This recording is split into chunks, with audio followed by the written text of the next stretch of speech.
Buenas noches, doctores. Bienvenidos a clase. Buenas noches, doctora. Así no alcanzó a correr con a darles ingreso mientras estábamos terminando un juicio. Mis doctores queridos, el día de hoy tenemos un problema en el sentido en que veo que si me detengo a analizar paso a paso las formas de resolución de los concursos aparentes, que es lo que vamos a ver ahorita, si al caso alcanzaríamos a terminar estas diapositivas. Es decir, que estamos a día jueves, nos restan 2 clases y no hemos empezado individualización de la pena. Yo les propongo que les presento de forma muy general qué es un concurso aparente. Vemos delitos continuados y delitos masa y comenzamos con individualización de la pena. ¿Para qué? Para que ustedes puedan hacer su parcial final, que va a ser a la vez ejercicio, o sea, no va a haber ejercicio de exoneración, porque el tiempo no nos alcanza, sino que el ejercicio de exoneración que les tenía va a ser el parcial final. Y ese se los valgo de acuerdo a lo que ustedes contesten, es decir, se los valgo por nota de parcial, para que aprendan individualización de la pena. Si ustedes están interesados en aprender las teorías de resolución de concursos aparentes, les puedo dar una clase extra que sería el día miércoles de 6 a 8, normal. Ya por el gusto de aprender, porque ustedes ya tendrían notas y demás el miércoles. Recuerden que el lunes tenemos clase, entonces es para ocupar la mitad de hoy, la mitad de la clase de hoy, el día viernes, el día lunes, el día martes y culminaríamos programa. Ustedes me dirán si desean que lo hagamos así o si quieren ver ya las formas de resolución de concurso aparente. Por mí, sí, profe. Perfecto, por mí también, profe. Perfecto. Por mí toda la semana después de que se... Por mí también, profe. Perfecto. De acuerdo. Listo, doctores. Entonces, aceleremos las cosas y voy a explicarles rápidamente estos otros dispositivos amplificadores del tipo que estábamos viendo. Y pasamos a la parte matemática, que es en sí la más compleja de todos los temas que vamos a ver. ¿Listo? Entonces, ¿ya estamos grabando? Sí, ¿no es cierto? Ya, ok. Entonces vamos a compartir pantalla frente a lo que estábamos hablando ayer. Ayer nosotros hablamos en términos generales de los dispositivos amplificadores del tipo. Acá. Listo. De los dispositivos amplificadores del tipo, y dijimos que eran 6, de los cuales ya vimos los 3 primeros, que son el concurso de personas, que es cuando intervienen varias personas en el camino criminal, que son los autores, los coautores y los partícipes. Ustedes vieron el determinador, el cómplice, todas esas cosas que incluso hoy alcanzamos a mirar alguna cosilla por ahí por el chat de WhatsApp sobre el caso de los presuntos sobornos de los que se está acusando al expresidente Uribe y a sus abogados de haberlo realizado. Entonces vimos un ejercicio ahí rápidamente en WhatsApp de la diferencia entre un determinador y un coautor. Entonces esa es una de los dispositivos amplificadores del tipo, que son el concurso de personas. Pero ustedes ya lo conocen muy bien. Entonces ya vieron autores, coautores, clases de coautores, partícipes, determinadores, cómplices, etc. También vimos el iter criminis y cómo era la relación del iter criminis con las conductas de dolo eventual, y preterintención. En culpa no hay iter criminis. Vimos las tentativas, en donde tenemos la tentativa inacabada y la tentativa desistida, que en los dos interviene un tercero o una causa extraña que rompe el camino criminal, interviene en el camino criminal y hace que el resultado dañoso no se conjure. Pero que la diferencia es que en la tentativa desistida, a pesar de que no fue el autor el que detuvo la ejecución de la conducta, sí hizo todo lo posible para detenerla, y por esa razón ya veremos ahora en un rato que la rebaja de pena es distinta. Listo.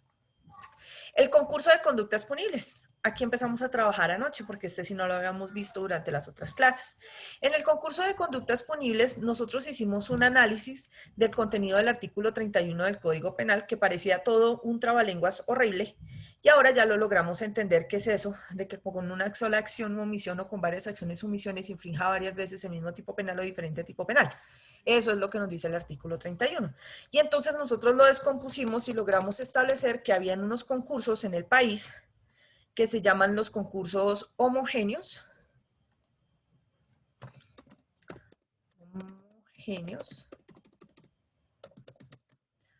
Otros que se llaman los concursos heterogéneos.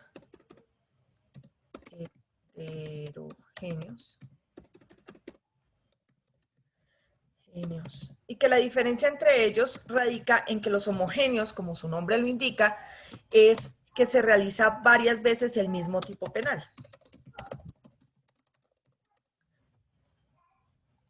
Varias veces el mismo tipo penal. Mientras que en el heterogéneo tenemos diferentes tipos penales. ¿Listo? Ya hacia la parte final de nuestra clase también vimos que los homogéneos y los heterogéneos a su vez pueden ser sucesivos y simultáneos, ¿no es cierto? Eso lo vimos anoche. Y que eso depende de la unidad de tiempo. Que en la unidad de tiempo es donde vamos a determinar si es posible establecer división entre las unidades de tiempo o no, y de acuerdo a eso serán sucesivos o serán simultáneos. Sucesivos, si es posible dividir las acciones u omisiones en unidades de tiempo.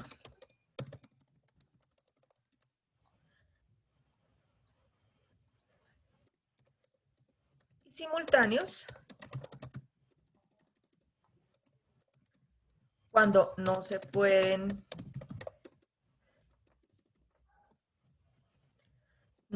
dividir en unidades de tiempo.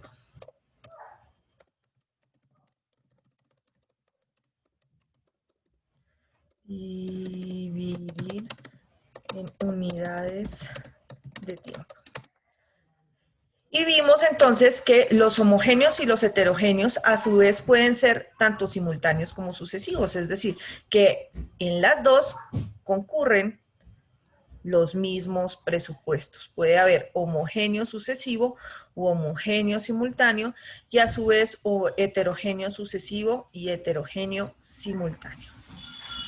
En eso quedamos anoche.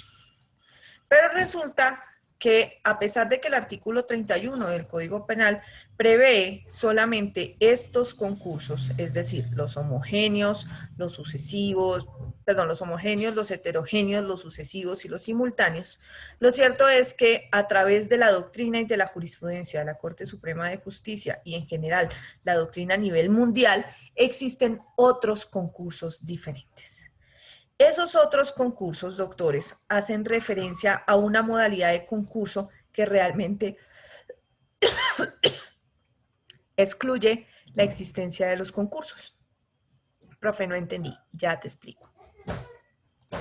Esa modalidad de concurso que vamos a ver el día de hoy y en la que no nos vamos a detener demasiado porque lo que les digo que el tiempo no nos da para poder abarcar individualización de la pena es, ay Dios mío, es el llamado concurso aparente de tipos.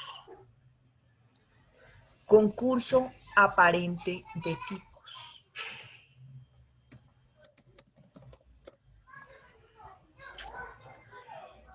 Aparente. ¿Qué quiere decir que algo sea aparente? Doctores. Que parece pero no es. No es claro. Alguna Similar. Que pareciera pero no es, ¿no es cierto? Que aparenta, pero Exacto. sí, que aparenta, pero no es la realidad. Oiga, pero es que usted aparenta tener mucha plata y no la tiene. Usted aparenta tener más edad o menos edad, pero realmente no es así. O sea, es algo que es ficticio, que da la idea de ser y de existir cuando realmente no lo es. De manera entonces que el concurso aparente no existe, es decir, destruye la posibilidad de un concurso real. El concurso real será homogéneo o heterogéneo, sucesivo o simultáneo, mientras que el concurso aparente pareciera que existen varios tipos penales o distintos tipos penales, pero en realidad solo hay un tipo penal o algunos de ellos. Es decir, ¿ustedes han escuchado el término de imputaciones infladas? De pronto no. De pronto más han escuchado eso. Oye, ese fiscal le metió una mano de delitos, eso le metió todo el código. Y cuando van a ir a condenar, resulta que todos los delitos que dijo el fiscal no estaban. Muchos de los delitos no estaban. Como el caso de Ana, doctor. ¿Sí ven?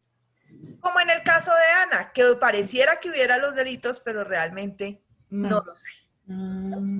Una Sí, cosa señor. diferente es que se pueda llegar a absolver. Y otra cosa es que el delito no exista porque quedó mal imputado. Ya vamos a ver eso con calma. Doctor Jefferson Chaparro, señor. Doctora, yo tengo una duda en cuanto, lo que pasa es que, por ejemplo, en muchos informes, actuaciones que uno realiza en Policía Judicial, uno coloca, por ejemplo, en un caso de estupefacientes, persona quien aparenta, quien tiene apariencia. Ya, ¿qué concordancia podría haber a eso con la palabra del presunto o la presunta? Bueno, en el caso de que uno haya eso, porque la verdad nunca he tenido, y nunca nadie me ha dicho, ni los señores fiscales, ni los jueces, respecto a eso, y uno siempre lo coloca pues en los investigadores de campo sobre alguna indagación que esté haciendo, ¿no? Entonces no sé con la palabra presunto qué afinidad o qué alineación tenga. Lo que pasa es que la utilización de la palabra presunto durante los trámites correspondientes a la investigación criminal o en general durante todo el proceso conlleva al respeto de la presunción de inocencia de las personas. En este momento nosotros podemos asegurar que Álvaro Uribe Vélez y sus abogados son responsables de haber sobornado y comprado falsos testigos. No, doctora, porque no ha sido vencido en juicio. Exactamente, no se ha vencido en juicio.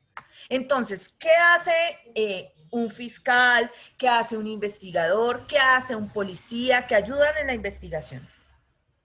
Incluso, ¿qué hace el juez durante la acusación, la preparatoria? Dice, aquí lo que estamos investigando es la posible y presunta comisión del delito de o su presunta participación. ¿Por qué? Porque no estamos seguros. Estaremos seguros cuando usted pierda el juicio. Ahí se derrumbará la presunción de inocencia. Antes no. Y eso, porque a veces se impugna, perdón, se apela a la sentencia y al apelarse la sentencia, pues en segunda instancia pueden revocar y decir que no. Que inicialmente lo habían condenado y en la segunda instancia lo absolvieron. ¿Listo? Entonces, esa palabra presunto se refiere más a eso. Pero aquí no estamos hablando de eso. A lo que se refiere aquí es la posible concurrencia de muchos tipos penales al momento de lograr hacer la adecuación típica inicial, es decir, el momento en que el fiscal va a determinar qué posibles delitos hay, resultan un montón de delitos y él tiene que verificar cuáles hay y cuáles no. Profesor, el fiscal, no. Es posible que el error llegue hasta el juez y el juez sea quien pueda verificar qué delito está y qué no. A veces esos delitos no están porque se excluyen entre ellos. Por ejemplo, el peculado. Ustedes en esta clase han hablado, hemos escuchado varias veces sobre el peculado. Y el peculado no es más que una forma de hurto, pero con un sujeto activo calificado. Y es que un servidor público aprovecha que es servidor público para apoderarse de bienes del Estado que están bajo su custodia. ¿Listo? Pero si no fuese servidor público, si no fuese un servidor público y usted va y se lleva las cosas, así sean del Estado, ¿usted qué está cometiendo? ¿Qué tipo penal está cometiendo? Hurto. Hurto. Es decir, Peculado por apropiación. Un hurto. pero si no eres Hurto. servidor público, pero si no eres servidor público, Un hurto. es un hurto. Me explico. Supongamos que, supongamos no, ahorita con la virtualidad, a los juzgados les dieron un número de celular y les dieron un celular y les dicen, el Consejo Superior de la Judicatura les dijo, este es el celular del despacho. Bueno, se los dio hace mucho tiempo, de hecho. Y les digo, con este número de celular, ustedes se van a comunicar con las partes, les van a enviar los enlaces para las links, no sé qué, pero este es un celular que paga el Estado. ¿De quién es el celular? Del ¿Del Estado. juez? Del Estado. Del Estado. ¿De quién es? Del Estado. Es del Estado. El muy bien. Estado. Entonces, Consejo. el juez o la juez se lo entrega al secretario y le dice, tome, secre, hágame el favor y maneje usted ese celular. Y maneja ese celular para lo que se necesita, es decir, llamar a las partes, a los abogados de las audiencias, no sé qué, y si se más, enviarles los links, hacer las conexiones y no sé qué. Listo. Si el secretario coge para él el celular y se lo lleva para su casa por allá lejos y nunca más vuelve con el bendito celular, ¿el secretario está cometiendo peculado por apropiación o hurto? Peculado por Peculado por apropiación. Muy bien, porque es un servidor Peculado por público. apropiación. ¿Listo? Porque es un servidor público. Claro, es un servidor público. Ok, supongamos que un fiscal que no esté muy versado en esta clase de cosas, que no haya entrado a una clase de cuarto semestre en la Universitaria de Colombia, va y realiza una imputación y dice, bueno, como el señor secretario se llevó el celular del juzgado, que es del Estado, entonces yo le voy a imputar peculado por apropiación, o sea, la calidad de autor de peculado por apropiación en concurso heterogéneo con hurto agravado sobre bienes del Estado. Mira, ¿cuántos delitos le imputó? ¿Uno o dos? Varios. Solo uno. Varios. Dos delitos. Dos delitos. Varios. Peculado por apropiación y hurto agravado sobre bienes del Estado. Son dos delitos. ¿Estos delitos están en concurso homogéneo o heterogéneo? Heterogéneo. Heterogéneo. Muy bien, porque Heterogéneo. son delitos Son diferentes. varios delitos. Son Sí, diferentes. pero son diferentes delitos. ¿Listo? Son diferentes delitos entre ellos, porque uno es un hurto y uno es un peculado. Cuando lleguen eventualmente a la audiencia, el juez o la defensa van a decir, su señoría, disculpe, lo que pasa es que aquí hay un problema de un concurso aparente, porque o cometió hurto o cometió peculado por apropiación. Pero los dos no los pudo cometer la misma persona y sobre el mismo bien. O cometió peculado. Él habría cometido peculado, ¿ves? Entonces, ese concurso de delitos aparentemente heterogéneo no existe. ¿Realmente cuántos delitos hay? Uno. Uno. Es homogéneo. No, Es homogéneo. solo delito. No, peculado. Es No solo es un solo delito. Es cuando son varios. Ah, Ajá. heterogéneo. Ni es hetero ni es homogéneo. No es heterogéneo, no es nada. No puede haber concurso con un solo delito. El concurso necesita que sean dos o más. Ujú. Ah, ya. Aquí no hay ningún sea, concurso, ¿cuál es? porque no es que o cometió peculado o cometió hurto, pero no pudo haber cometido los dos. Entonces, como es Peculado. servidor público, el delito que realmente cometió fue peculado por apropiación, porque se apropió un bien del Estado. Pero si él no fuera servidor público, se habría cometido hurto sobre bienes del Estado. Pero en este caso, como él es servidor público, lo que cometió fue peculado por apropiación. Entonces el delito de Peculado. hurto Por apropiación. desaparece. El delito de hurto desaparece. Y el concurso que teníamos aquí, el concurso heterogéneo entre hurto y Desaparece. peculado, no existe. Es un concurso aparente, porque realmente solo hay un Es delito. aparente. Uno. ¿Ven? Hay un solo delito. Peculado por apropiación. ¿Listo? Ahora, pensemos en otro caso. Pensemos en el caso del señor, perdóneme que no les dé el uso de la palabra aún porque estoy dando una explicación. El señor que decide tomar un hacha del tamaño que sea, porque puede ser un hacha pequeñita o ser un hacha grandota, pero cogió un hacha, y atacar a su pareja en la cabeza. Y la Fiscalía General de la Nación dice, mire, un fiscal X, ¿no? Dice, mire, le vamos a imputar al señor el siguiente tipo penal. Entonces yo voy a colocar por aquí el ejemplo del señor del hacha, ¿no? Este es un supuesto, realmente la fiscalía no hizo eso, ¿no? Pero pues vamos a suponer que un fiscal lo hiciera. Entonces la fiscalía le dice, le voy a formular imputación en calidad de ¿qué? Autor, coautor, determinador, cómplice, partícipe, ¿cuál? Autor. Autor, doctora. En calidad de autor del delito de violencia intrafamiliar en concurso heterogéneo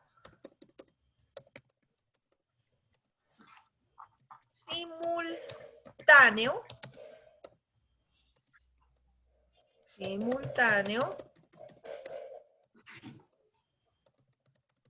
con tentativa de feminicidio. ¿Listo? ¿Cuántos delitos está imputando el señor fiscal? Varios Dos delitos. delitos. Dos ¿Cuántos? delitos. Cuéntenlos. ¿Cuántos hay? Dos. Dos. Tres, doctora. Violencia intrafamiliar. Violencia intrafamiliar es uno. Y tentativa de feminicidio es el otro. Dos.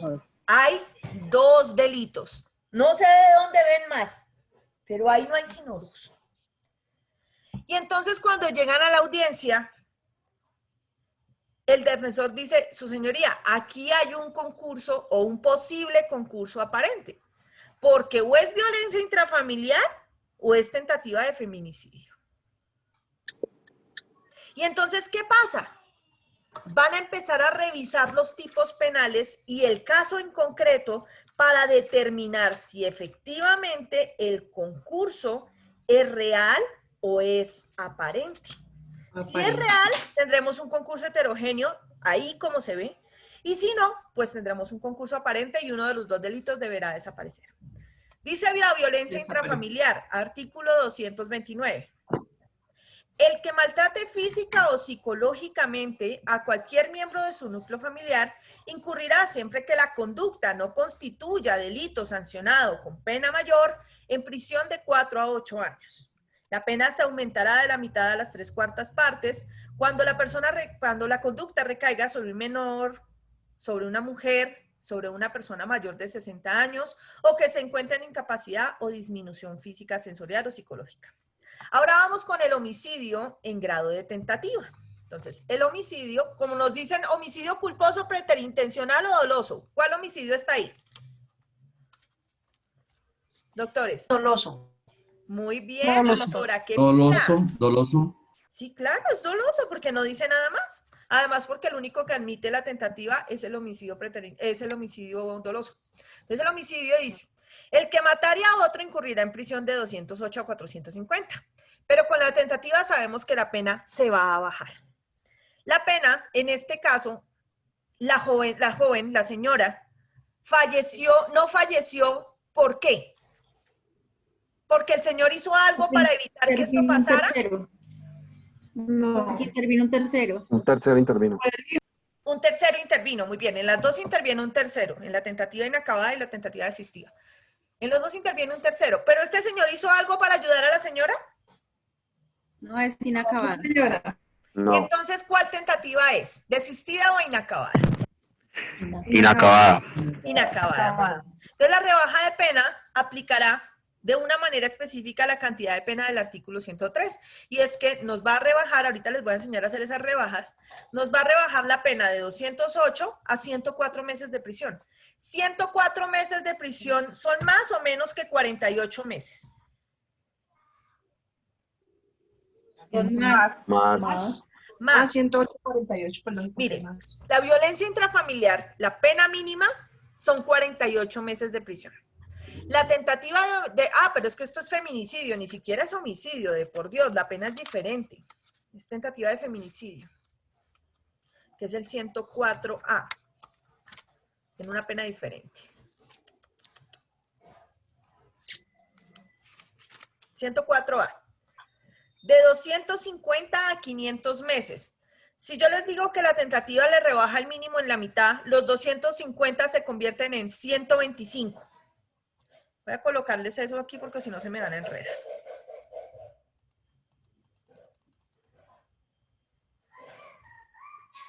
Listo. Entonces, vamos a colocar acá las penas. La violencia intrafamiliar tiene una pena mínima de 48 meses.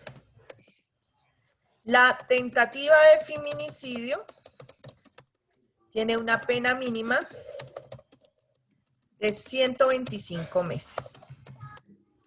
Ahora, vamos a leer con calma de nuevo el artículo 229 de la violencia intrafamiliar. ¿Ustedes hasta aquí consideran que están los dos delitos presentes, sí o no? ¿De acuerdo a lo que escuchamos? Sí, Hasta el momento están. Este tipo maltrató físicamente a alguien de su núcleo familiar y además es agravado porque es sobre una mujer. ¿Listo? Acá es la tercera parte, 48, 12, 36. Tercera de 48, perdón. 48 dividido 3. 16. 48 y 16. Señora, 48 y 16. 64. Muy bien. Ojo, tenga al lado su calculadora porque hoy no se la rebajo sin calculadora. Violencia intrafamiliar, pena 64 meses, tentativa de feminicidio, pena mínima 125 meses. Profe, yo no entendí cómo hizo las penas. Tranquilo que ahorita en la segunda hora va a entender todo eso. ¿Listo? Violencia intrafamiliar agravada es esta.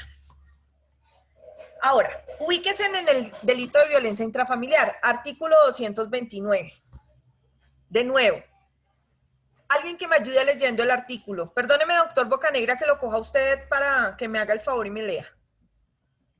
y la doctora. Ya lo busco.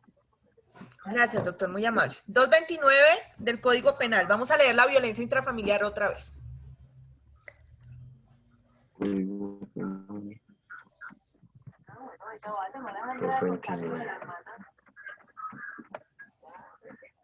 Dice, título 6, delitos contra la familia, capítulo 1, de la violencia intrafamiliar. Artículo 229, violencia intrafamiliar. El que maltrate física, psíquica o sexualmente a cualquier miembro de su núcleo familiar, incurrirá siempre que la conducta no constituya delito sancionado con pena mayor en prisión de 1 a 3 años. Listo. La violencia intrafamiliar tiene un condicionante, y es que solo se puede imputar violencia intrafamiliar si lo que yo hice no constituye un delito con una pena más grave. En este caso, entonces, puede el fiscal imputarle al señor que lesiona con un hacha a su compañera permanente violencia intrafamiliar o tentativa de homicidio. Tentativa de homicidio. Perdón, tentativa de homicidio. Tentativa de feminicidio. ¿Será la tentativa de feminicidio? ¿Por qué? Pues porque esta tiene una pena más grave. Más grande, más grave.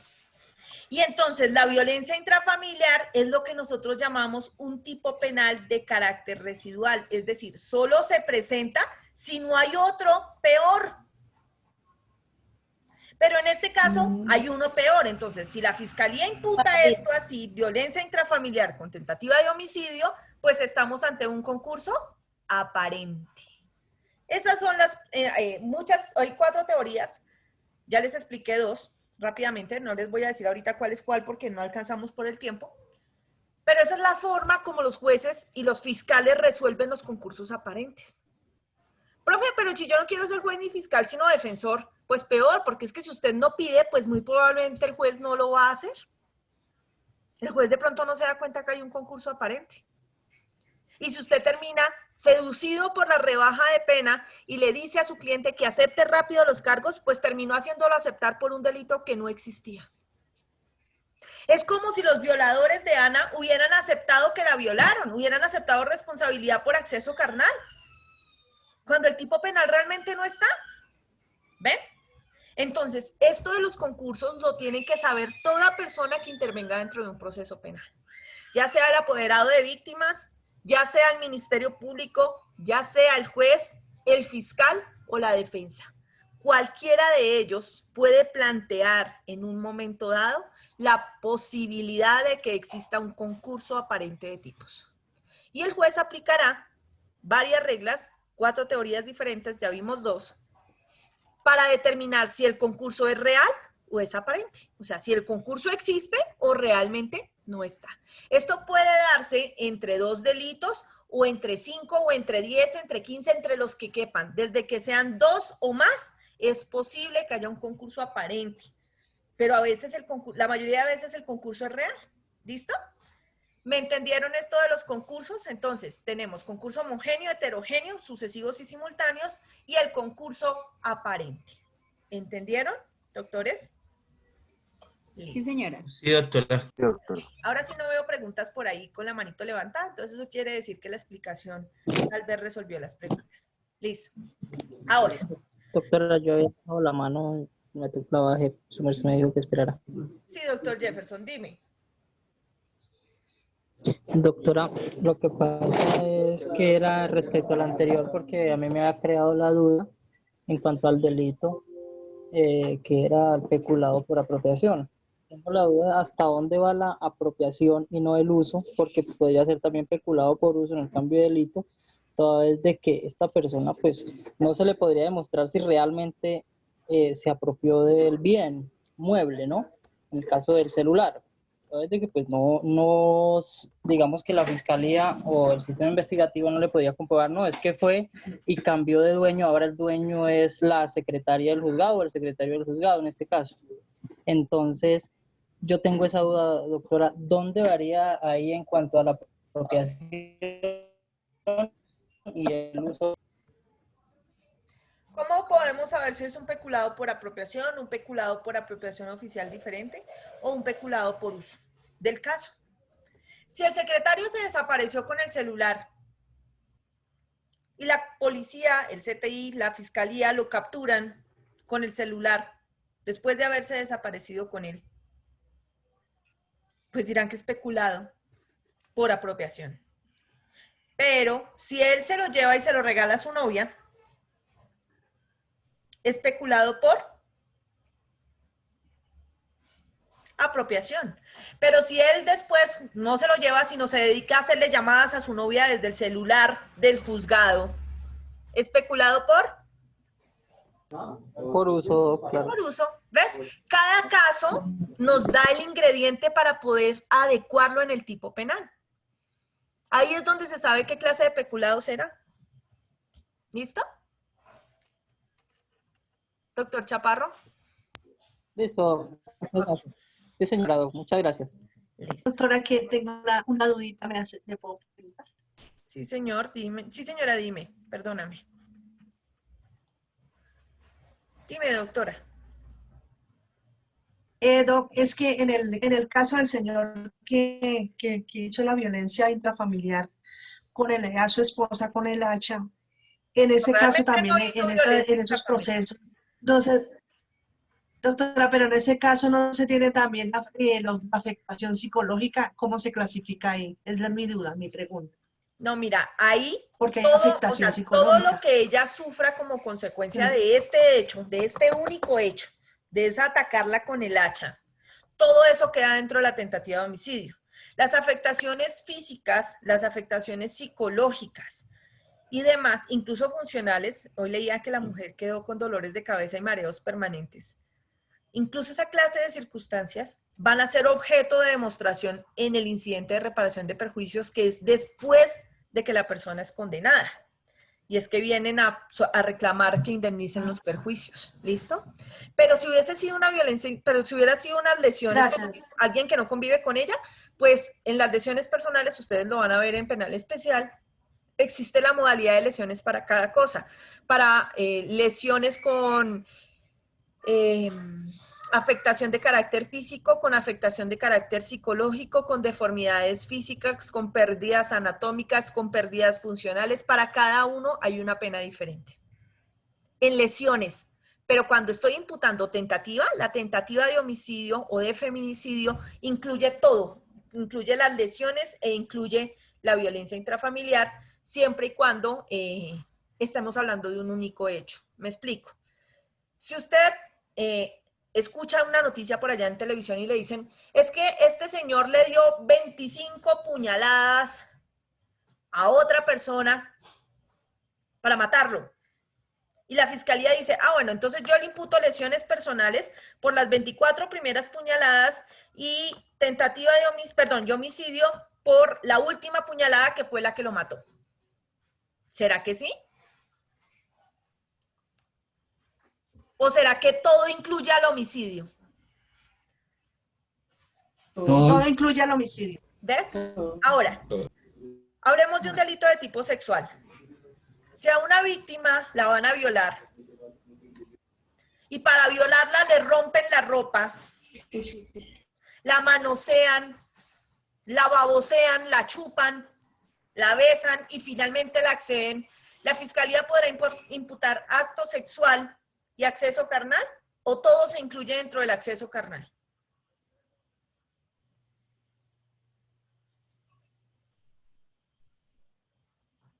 ¿Doctores? No se escuchó, doctora. No se le Doctora, es escuchó, que quedó un doctora. Al momento de final no se le silencio. escuchó. No supimos, no respondemos. No ¿Me escuchamos. escuchan bien ahí? Me quedé hablando No solita. respondo. ¿Me escuchan bien ahí? Sí, doctor. Doctora, ahora sí. Ok. A Si rato. a una víctima de delito sexual, el agresor primero le rompe la ropa, la babosea por todas partes, la chupa, la besa y a la vez la accede, la Fiscalía General de la Nación podrá imputar acto sexual violento en concurso heterogéneo con acceso carnal violento. No. No, acceso carnal violento. Acceso carnal violento. Porque todo está así. O sea, sé que se va a oír No terrible. Sé que se va a oír terrible. Pero ningún agresor sexual va al punto. Es decir, de una vez coge y la penetra como si no hiciera nada más. No, el tipo hace todo lo que quiere con ella. ¿Listo? Eso lo hace y entonces la fiscalía imputa un único delito. Diferente es si un día viene y la manosea y al otro día viene y la accede. Entonces ahí sí hay divisiones claras y podemos saber que no es parte de una misma acción. Es decir, no es parte del camino criminal. ¿Me entiendes? De una sola acción. O sea, para accederla, entonces yo tenía que romperle la ropa, obviamente, y tenía que babosearla lo más que pudiera y ahí sí poderla penetrar. Eso era parte de mi camino criminal. Pero sí, por lo general esto ocurre mucho en delitos sexuales contra menores. Los agresores de menores en principio empiezan a manosear a las niñas y a los niños. Entonces, los manosean primero les tocan la cola por encima de la ropa o la vagina por encima de la ropa o el pene por encima de la ropa. Luego ya se atreven, eso la conducta la llevan durante mucho tiempo, luego ya se atreven a hacerlo por debajo de la ropa, luego ya incluyen besos, luego ya incluyen desnudez, hasta que finalmente un día los acceden. ¿Será que la fiscalía ahí puede imputar acto sexual con menor de 14 años en concurso heterogéneo con acceso carnal con menor de 14 años? Ahí sí. Ahí Sí, ahí sí. Entonces, Sí, señora. ahí, dependiendo de cada caso, veremos si el concurso es aparente o si es real. Sería como si un fiscal le imputara a un homicida que agarra disparos a una persona, le imputara lesiones, homicidio y daño en bien ajeno porque le rompió la ropa con los tiros. O sea, ¿cómo le disparo entonces? ¿Ves? Hay delitos que no pueden concursar porque están subsumidos dentro del camino criminal de un mismo fin. Y es penetrar. Pero el agresor de tipo sexual empieza con el manoseo y como ve que los niños se quedan callados porque los está intimidando, entonces dice, este chinito ya es mío o esta chinita ya es mía y sigue avanzando y cambia sus prioridades. Entonces al principio fue como un juego asqueroso de manosearlo y ahora ya es un juego de quiero penetrarlo. ¿Ves? Cambió el destino del camino criminal. Entonces ya se toma como un tipo penal aparte. ¿Listo? Doctora Rosa, señora. Doctora Por favor, Rosa. de aclararme lo de los daños psicológicos. Doctora, ya su merced me explicó lo de los daños psicológicos. Ok. Doctora Gracias, Laura, doctora, me quedó claro. Sí. doctora Laura Camargo. Buenas noches, doctora, ¿cómo está? Buenas noches, sí, señora.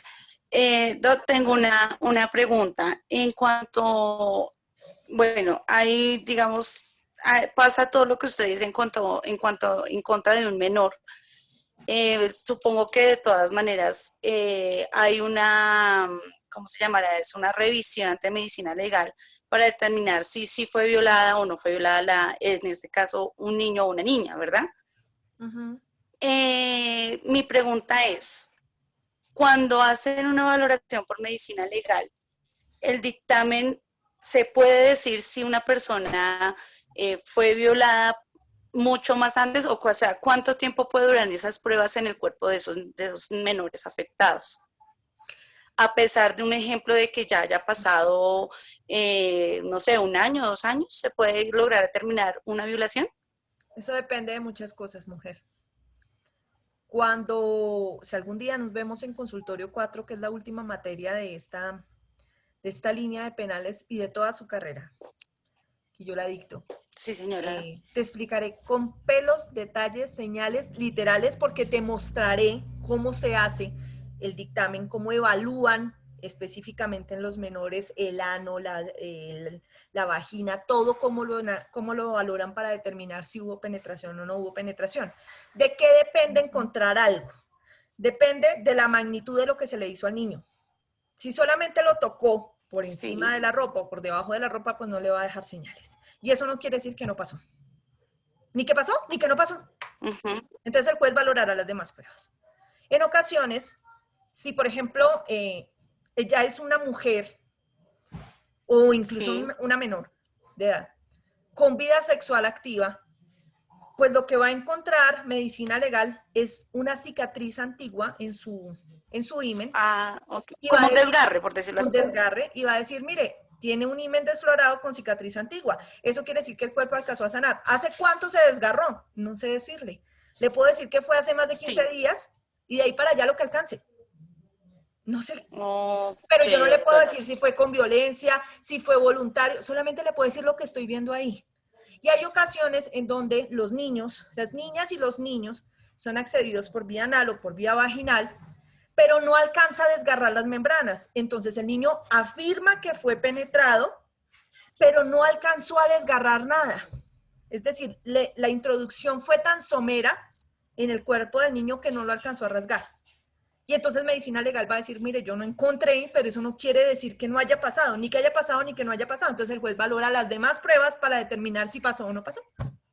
¿Listo? Entonces por eso a veces medicina legal dice, yo no encuentro hallazgos de acceso, y el juez dice, condeno por acceso. ¿Por qué? Porque con las otras pruebas logra establecer que sí hubo un acceso. ¿Listo? Ok, doctora, qué pena la interrupción. Tengo una duda. En caso de que un menor, normalmente cuando pasan estos delitos tan graves, ellos tienden como a omitir o a hacer pérdida de lo que pasó, ¿verdad? En un caso, digamos, así, llevándolo a la vida real en una audiencia, cuando, digamos, este menor ya cumple su mayoría de edad, pero se denunció a tiempo, pero ya no quiere, se va a retratar, por decirlo así. De todas maneras, ¿sigue en curso la investigación?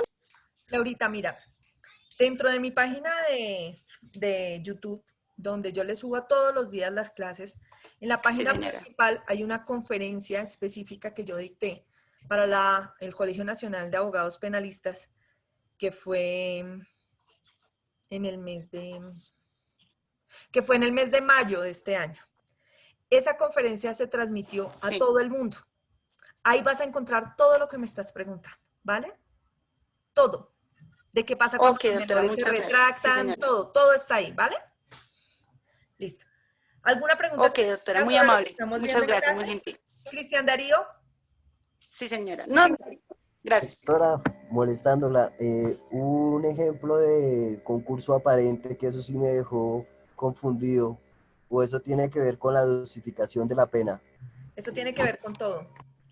Te di 3 ejemplos diferentes. Te di de peculado con hurto, te di de violencia intrafamiliar con tentativa de feminicidio y te di otro de delitos sexuales. Te di 3 ejemplos.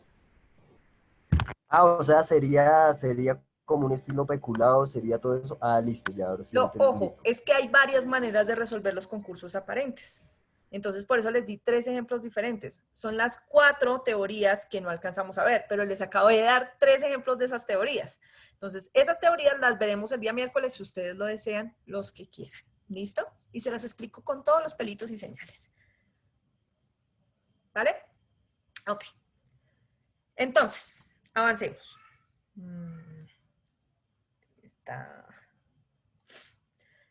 Ahora, estamos viendo entonces los dispositivos amplificadores del tipo.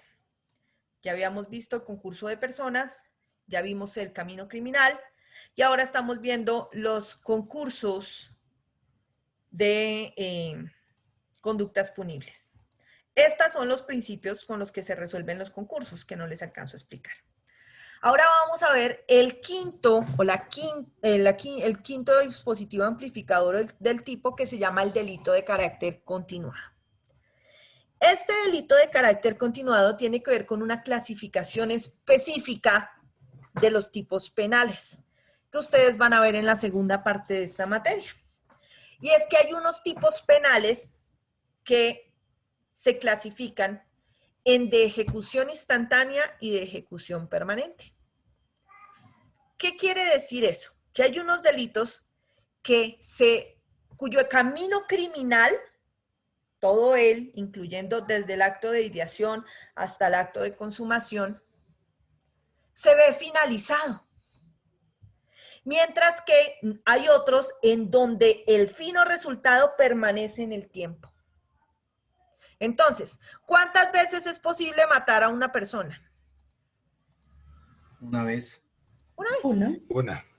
A uno no lo matan durante mucho tiempo.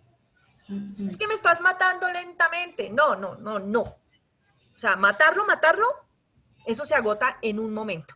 ¿Qué fase del camino criminal del homicidio es la muerte de la persona? El final. El fino resultado. El fino resultado. Y ese fino resultado permanece en el tiempo. Es decir, ¿yo lo mato a usted y lo sigo matando durante mucho tiempo? No. Se agotó ahí. Termina. Pero hay tipos penales cuyo fin o resultado se extiende en el tiempo. Profe, ¿como cuáles? Secuestro. Yo inicio el camino criminal del secuestro con una idea. Voy a secuestrar a Ingrid Betancourt. ¿Listo? Entonces, Ingrid Betancourt, en ese momento en que yo decido secuestrarla, es candidata a la presidencia del país. Pero entonces Ingrid es una vieja medio rara que tiene unas ideas bastante particulares y es medio rebelde. Y la vieja como que quiere demostrar que es muy valiente. Entonces, yo voy a empezar a perseguirla y demás, y si sé más, y voy a ver si es capaz de meterse a una reunión del party. Entonces, yo que soy la guerrilla de las FARC, decido que la voy a citar a una reunión. Ella verá si va o no va. Pero le advierto que no, simplemente la cito a una reunión. Y cuando estemos en la reunión, ahí la voy a secuestrar. Yo efectivamente tengo la idea, tengo los actos preparatorios, actos ejecutivos. Ingrid efectivamente ingresa a la boca del lobo, abandona su esquema de seguridad y va a la reunión con la guerrilla en donde es secuestrada. En el momento en que Ingrid pierde su libertad es cuando le dicen, o sea, es decir, cuando la agarran y le dicen, usted ya de aquí no se va. ¿Ingrid ya está formalmente secuestrada o no? Sí. Sí. Señora. Listo. Sí. ¿Y entonces ya podemos decir que el secuestro de Ingrid terminó? No. No. ¿Cuánto Apenas- tiempo duró apenas el empieza. secuestro de Ingrid? Hasta que la liberen. Sí, pero ¿cuánto tiempo duró? ¿10 años? 10 años. 10 años duró. Ingrid secuestrada en las selvas del país por las FARC. Entonces ese delito que empezó con una idea y unos actos preparatorios se mantuvo en el tiempo cuando llegó al fino resultado. Lograron su fin, que era lograr secuestrar a Ingrid, pero no con eso se terminó el delito. Diferente al homicidio, que el delito de homicidio se termina cuando logran el fin, que es matar. No, aquí el delito continuó. El secuestro se mantendrá mientras la persona sea liberada, mientras se escape o mientras la maten. Ese delito termina con una de esas tres circunstancias. El delito de Ingrid terminó 10 años después, liberada por el Ejército Nacional. Pero el delito se mantuvo durante 10 años en la fase del resultado. Diferente al homicidio. Uy, profe, pero eso solamente pasa con el delito de secuestro. No. Hablemos de inasistencia alimentaria, un delito un poco más cercano para todos nosotros. ¿Por qué? Porque todos conocemos a alguien, que sea un amigo, una amiga o alguien de la familia, que haya tenido alguna vez que iniciar o haya sido condenado por un delito de inasistencia alimentaria o incluso esté en un proceso de inasistencia alimentaria. Y es aquella persona que no le da alimentos a sus hijos. ¿No es cierto? Es una persona que no responde por sus hijos. No le puedo dar ingreso a nadie porque nadie está solicitando ingreso. Solamente Angie Prieto, y acabo de entrar. Entonces, ¿cuándo la persona deja de darle alimentos a sus hijos? Pues en el momento en que no le dicen, no responde más por ellos, ¿no es cierto? Eso puede ser cuando tengan 2 años, 1 año o nunca. Si, por ejemplo, una persona llega a su consultorio, a su oficina y le dice, doctora, doctor, mire, lo que pasa es que el desgraciado de mi marido, el papá de los niños, nunca ha respondido por ellos. Entonces usted le pregunta, su merced, ¿desde cuándo no le da para la manutención de los niños? Pues imagínese, este niño tiene 8 y este tiene 6 y ni siquiera al parto se apareció. Nunca les ha dado nada. ¿Hace cuánto se configuró el delito de inasistencia alimentaria respecto al niño de 8? Hace 8 años. Hace 8 años. Se perfeccionó el delito porque el señor dejó de darle el dinero o la manutención. ¿Pero el delito desapareció? No. No. El delito se mantiene en el tiempo porque la inasistencia alimentaria continúa. ¿Y respecto al niño de 6? 6 años. 6 años y contando. Y contando. 6. Hablemos de otro tipo penal. Fraude procesal. Fraude procesal. El fraude procesal. Esperen que es que está fluctuando el internet ya.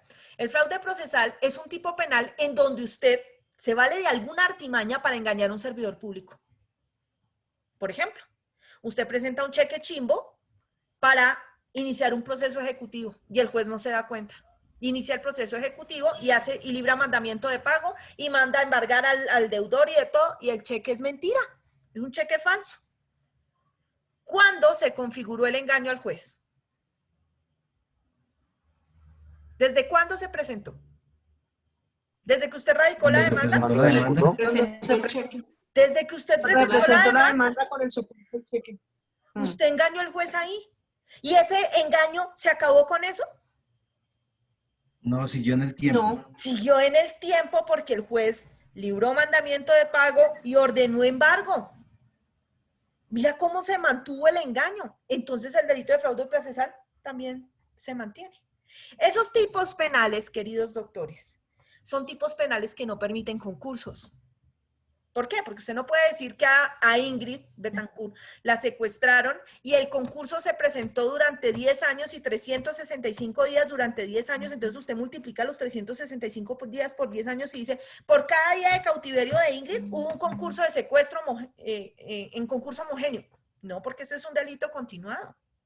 Es un delito de ejecución permanente. ¿Ves?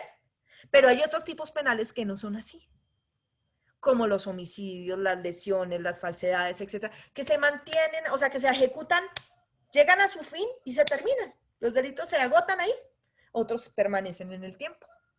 Pero hay una modalidad específica de delito, como por ejemplo los hurtos, en donde nosotros vamos a encontrar que es posible que una persona realice varias acciones sobre delitos que permiten concursos y que realmente se le impute solo uno. Profe, ¿cuándo? Supongamos que yo tengo un restaurante y nombro a una persona como cajera. Es una persona de mi confianza. Le digo, bueno, tú vas a manejar la caja del restaurante. Al restaurante le va súper bien. Pero a pesar de que le va muy bien a mi restaurante, yo no le aumento el sueldo a mi empleado de confianza que maneja la caja. Y entonces el empleado empieza a llenarse como de malos sentimientos contra mí, que soy la patrona. Y entonces dice, vieja hijo de madre, la voy a robar porque ya que no me quieras a subir ni nada pues, del sueldo, pues yo voy a coger la plata, igual eso no pasa nada porque ella ni se va a dar cuenta. Me voy a proponer robarme 10 millones de pesos. Cuando tenga 10 millones de pesos, me pierdo. Pero y él dice, la persona dice, pero si yo me robo 10 millones se va a dar cuenta. Entonces voy a empezar a robarme de a poquitos todos los días. ¿Cuál es el fin o resultado de esta persona? ¿Robarse 10 millones o robarse de a poquitos? ¿Cuál es su idea criminal? Robarse 10 millones. No. Robarse los 10 millones. La idea va dirigida al fin, la idea va dirigida al fin de robarse 10 millones. Mi idea es robarme 10 millones. 10 millones son el resultado.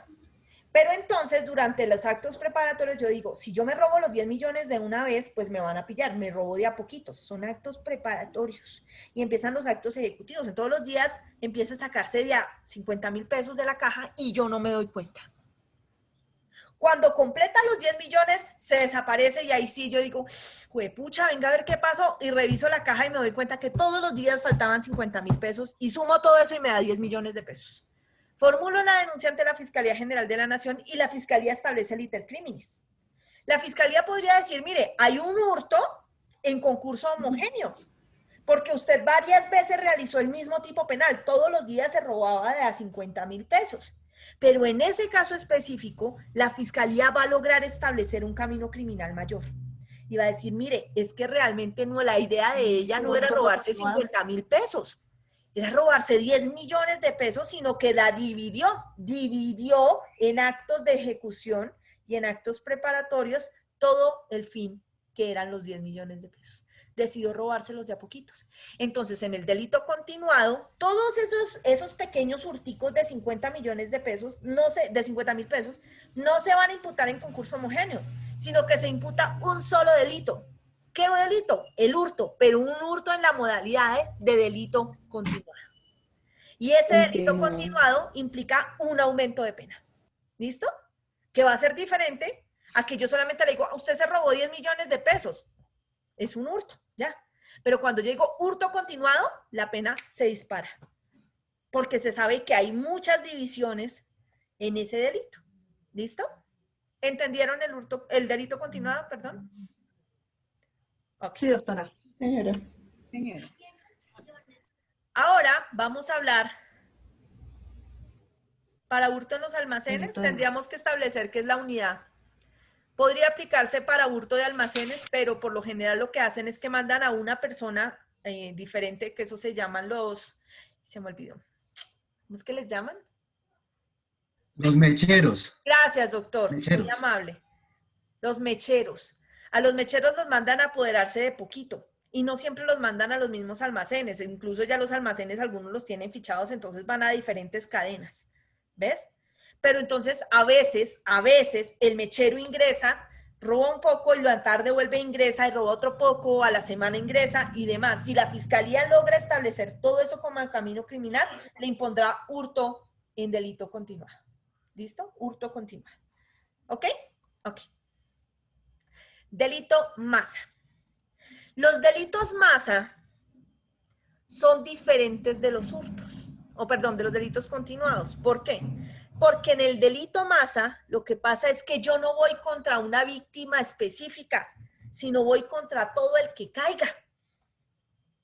Al que caiga. Y esto no es una modalidad de dolo eventual. No. Es que yo tengo, esto se llama ¿cómo se llama esto? Un modus operandi específico. El delito masa se presenta especialmente en un tipo penal que es el de estafa. ¿Por qué? Resulta que es muy común en el país las estafas de concesionarios. Entonces, por ejemplo, yo tengo mi carrito y digo, ay, yo quiero cambiar de carro. Pero es que si yo lo llevo al concesionario normal de Chevrolet, me van a dar cualquier 3 pesos por el carro y pues no, yo lo puedo vender mejor. Intento venderlo por tucarro.com, por todo lado y nada. Por ningún lado lo logro vender. Entonces hay un concesionario por ahí chiquitico montado en una esquina y dicen, recibimos en consignación tu vehículo. Y yo voy y pregunto, valoran mi carro y me dicen, oiga, mire, le doy tanto. Y me dan más que el concesionario de Chevrolet. Entonces yo digo, oiga, está como bueno. Entonces le digo, ¿qué tengo que hacer? Y me dicen, nada, usted deja el carro acá, nosotros tan pronto lo vendamos, cogemos el 5% de eso y ya, no hay ningún problema. Usted vende su carro y se queda con el resto. Y yo, ay, qué chévere, ay, sí, tómelo. Dejo mi carro allá esperando que lo vendan, porque me van a dar más plata.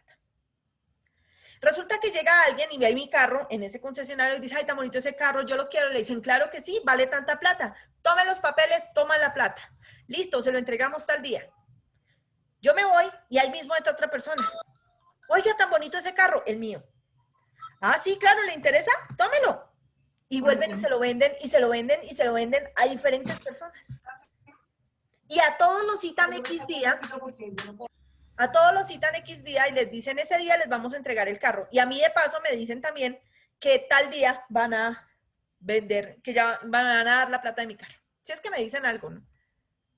Cuando resulta que las personas van, pues el concesionario ya no existe. Entonces yo llego y mi carro ya no está.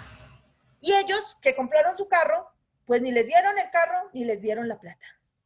Estos concesionarios se instalan y desaparecen y vuelven y caen en otro lado. Ellos tienen claro cuánta plata se van a robar y cuántos carros.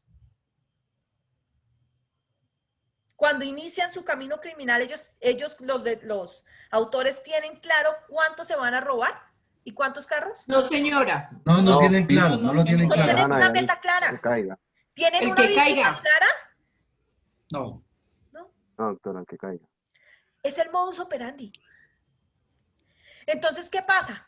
Cuando ya desaparecen, entonces cada una de las víctimas dice, uy, me robaron, uy, Echeverry, me robaron. Y va y pone su denuncia. Entonces la fiscalía dice, esto es una estafa. Y la dice, una estafa. Y después va otro y pone una estafa. Esta es otra estafa. Y ya. Hasta que un día, en una unidad que existía y ahora se llama diferente, que se llama la Unidad de Estructura y Apoyo, perdón, Unidad de Estructura y Apoyo Criminal. La fiscalía solía decir, bueno, vamos a analizar en todo el país los casos que tienen el mismo modus operandi y se empiezan a dar cuenta que la denuncia de tal, tal y tal, todos dicen lo mismo y dicen, esto es una banda. Esto es una banda que está robando a esta gente y son el mismo modus operandi. Y reúnen todos esos casos en un solo caso.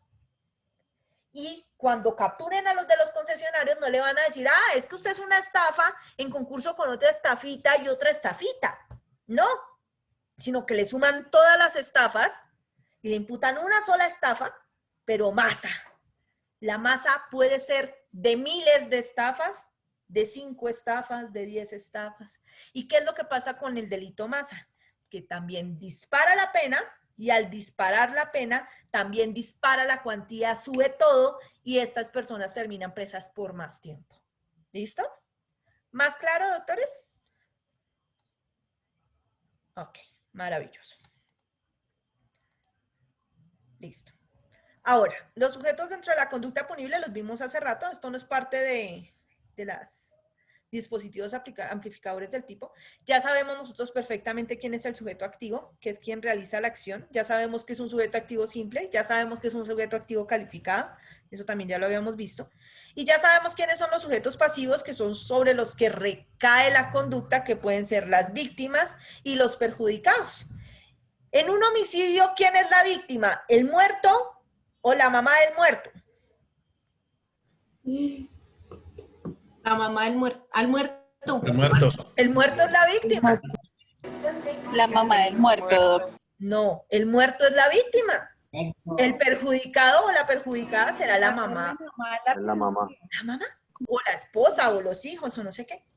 En un delito de carácter sexual, ¿quién es la víctima? La persona violentada. Exacto, la persona violentada. Esa será la víctima. Entonces, dentro de un proceso penal tendremos sujetos pasivos de los dos estilos. Tendremos víctimas y tendremos perjudicados. ¿Listo? ¿Claro, doctores? Listo. Sí, señora. Sí, señora. Sí, doctor. Doctora, y que me a molestarla nuevamente, Yo porque quiero me queda hablar. esa duda, pero entonces, ¿por qué en los procesos ahora de violencia de los grupos subversivos, porque las personas que les mataron sus hijos o sus padres declaran víctimas a sus padres o a sus seres queridos más cercanos? Porque dentro de la jerga de carácter jurídico se dice que hay reconocimiento de víctimas. Entonces se toman todos dentro de un gran grupo, tanto las víctimas como los perjudicados, o víctimas directas o víctimas indirectas, se llaman así. Y a todos los reconocen como víctimas. Pero en estricto derecho la víctima es la persona que sufre la acción u omisión. ¿Listo? Sino que dentro del proceso penal a víctimas directas o indirectas, o a víctimas y a perjudicados les dicen a todos víctimas. ¿Listo? ¿Entendido, doctores queridos? Una pregunta, doctora. Señor. Sí, doctor, dígame. Doctora, ese delito mediante estafa que cometen ahí en la décima, por la Jiménez, de la bolita, ¿ese es un delito en masa, doctora? Disculpe. Yo nunca he entendido muy bien lo de la bolita, yo nunca me meto por esos lados porque mi mamá me decía que no me parara por allá a mirar nada de ninguna bolita porque me iban a robar, pero yo nunca he sabido cómo es el cuento de la bolita. ¿Cómo es el cuento, doctor? Lo mismo del paquete chileno. Ponen una cajita y en la cajita 3 vasitos con pepitas, con una pepita y el que encuentre la pepita gana, pero ellos tienen una estructura, tienen 2 galanchines, uno de los galanchines gana, entonces la gente empieza a pasar y como vio que él ganó, empieza a participar del juego. Y lo que hacen es estafarlos porque desaparecen la bola. Y así sucesivamente todo el día y todos los días. Sí, podría ser, podría ser. Los meten en el cuento. Podría ser fácilmente un delito más. Doctora Jamie, señora, permítame que es que estoy abriendo la presentación que sigue. Doctora Jamie. Qué pena, doctora. No es Jamie, soy Javier Mauricio. Que me tocó conectarme en el de mi esposa porque me quedé sin batería, pero tengo una pregunta, doctora. Entonces, espérate, de una vez corrijo tu nombre porque, o si no, te termino colocando falla y ingreso a Jamie como nueva estudiante. Dame un momentico. No. Qué pena, es que me quedé sin batería en el celular y pues me tocó conectarme al de ella. Javier Mauricio, ¿qué, perdón? Javier Mauricio. García Castaño. García Castaño. Bueno, doctora, mi pregunta. Ya. Dime. Dime, doctor. Bueno, doctora, en masa, hurto en masa. Tengo un caso que es una administradora de propiedad horizontal, ¿sí? Que es muy común, me imagino que debe conocer casos. Esta persona pues ha hecho, digamos, robos, desfalcos en cada propiedad donde ella administra, ¿sí? Se ha tratado de que esta persona pues sea enjuiciada en algún momento, pero desafortunadamente no se ha logrado. Se le ha comprobado de que en todos los conjuntos que ella ha estado, pues se ha hecho una suma más o menos de 1.000 millones de pesos en desfalcos, ¿sí? ¿Qué dice la fiscalía o bueno, qué dicen cuando vamos a cada uno de estos procesos? Dicen que pues que no se puede, digamos, llegar a ese tema porque cada denuncia la coloca cada conjunto por aparte y cae en cada fiscalía, pues en una fiscalía diferente. Ahí entonces yo quedo perdido con el tema que nos acabas de explicar. Ay, doctor, voy a decirte algo que tal vez no les guste oír, pero una cosa es el ser y otra cosa es el deber ser. Debería la fiscalía coger todas esas actuaciones y unificarlas en una sola. ¿Por qué? Porque se nota que son los mismos hechos, es la misma persona y es el mismo modus operandi, independientemente de que las víctimas sean distintas. Pero lo que pasa es que para eso se necesita una labor de investigación articulada entre fiscalías. Y muchas veces nuestros fiscales tienen un solo investigador para toda una unidad.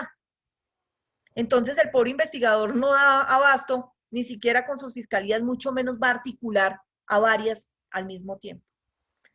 Ese es el problema de no tener suficiente personal. Y es que casos como el tuyo terminan siendo incluso fallados por aparte, cuando es claro que es una persona, o eventualmente absueltos los procesos, o la gente se cansa de ver que las cosas no fluyen. Pero ¿qué podemos hacer las víctimas? Porque es que si bien la Fiscalía General de la Nación es la titular de la acción penal, se supone que las víctimas y la Fiscalía trabajan mancomunadamente. Las víctimas pueden nombrar apoderados de víctimas, abogados, Y los abogados pueden solicitar eventualmente en las audiencias de formulación de acusación que se haga conexidad de conductas, ayudarle al fiscal para que se decrete la conexidad de procesos. Entonces, ¿qué hace el fiscal? Lo solicita ante el juez y el juez vea la viabilidad y dice, ah, listo, en tal juzgado hay otro proceso, en tal juzgado hay otro proceso y en tal juzgado hay otro proceso. Me los traigo todos para acá y voy a fallar los 4 procesos juntos. Eso lo pueden hacer.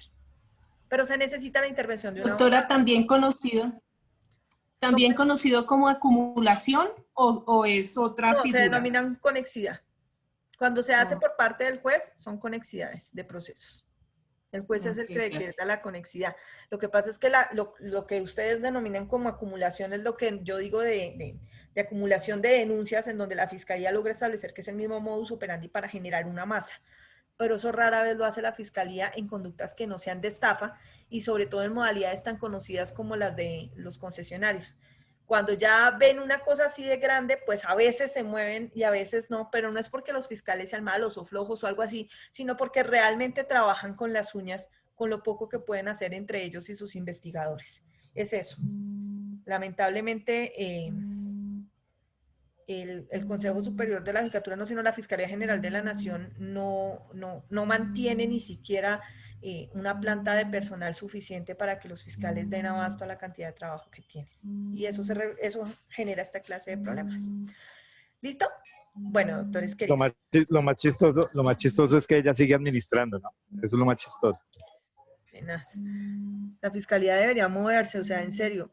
Incluso los apoderados de víctimas están facultados para, en un momento dado, solicitar las medidas de aseguramiento y solicitar la formulación de la imputación cuanto antes, las medidas cautelares que implican eventualmente que esta persona se aleje de los bienes del conjunto, que deje de ser el administrador, etcétera, etcétera. Todo eso se puede hacer. Pero se necesita ser apoderado de víctimas y saber manejar muy bien el penal para poder hacer esa clase de cosas y ayudarle a la fiscalía. ¿Listo?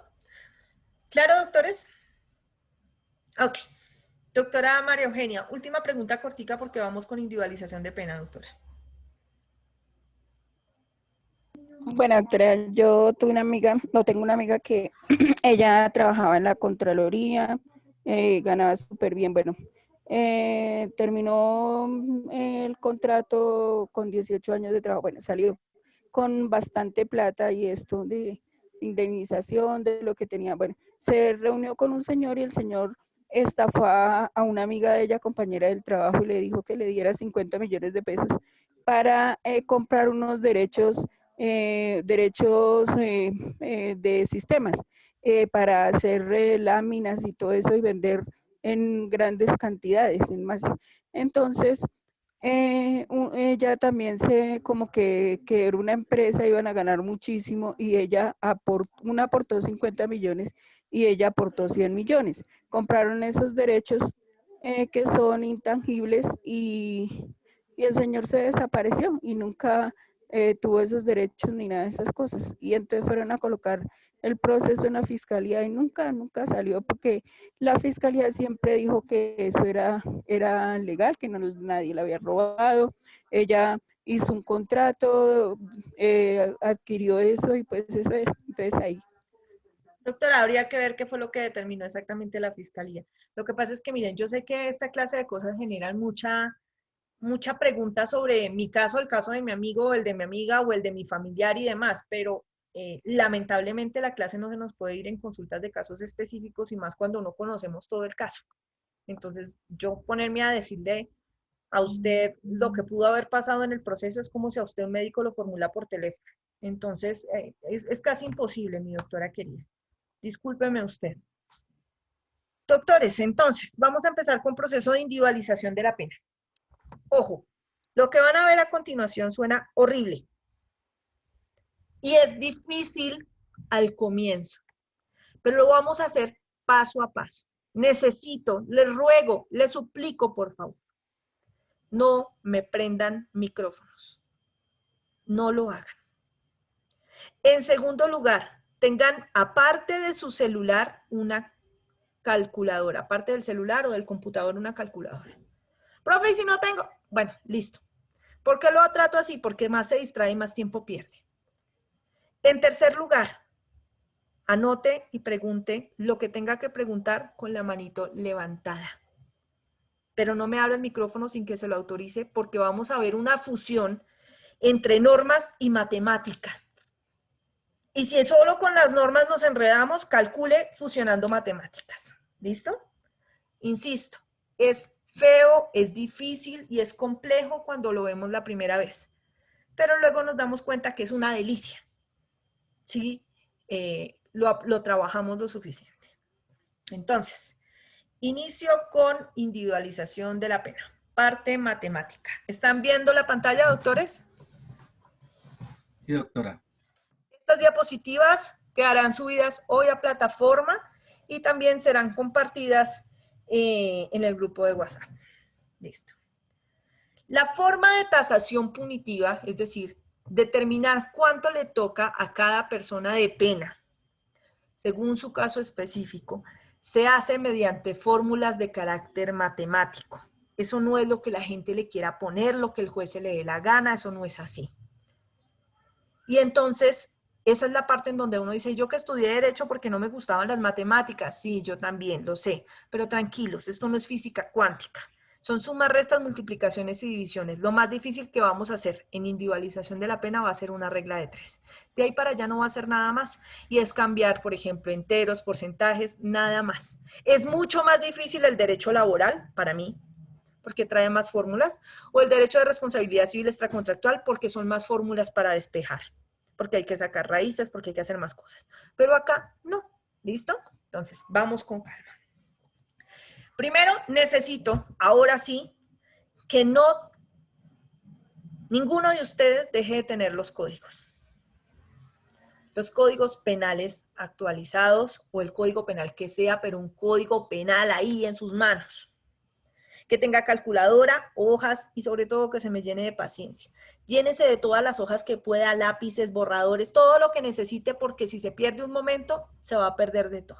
¿Listo?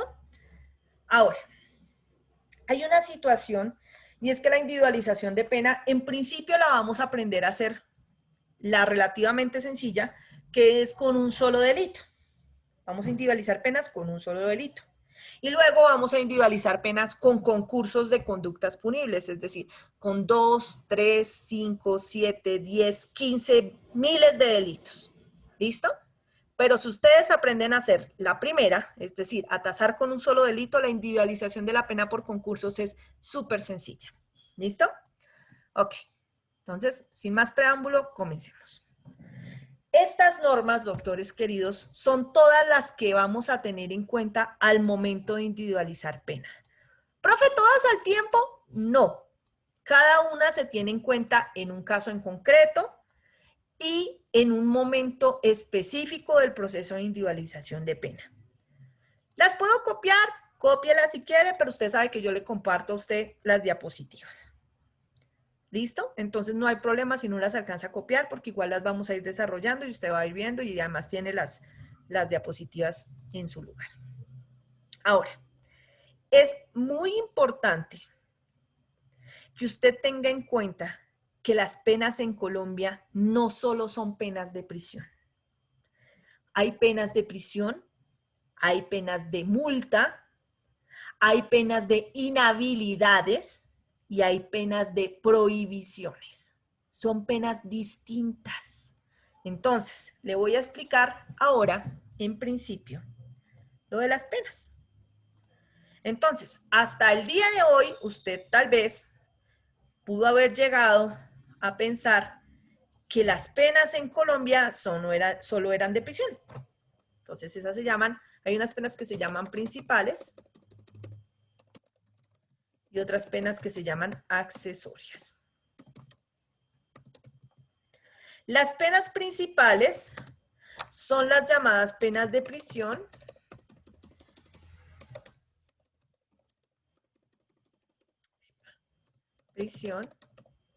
las penas de multa,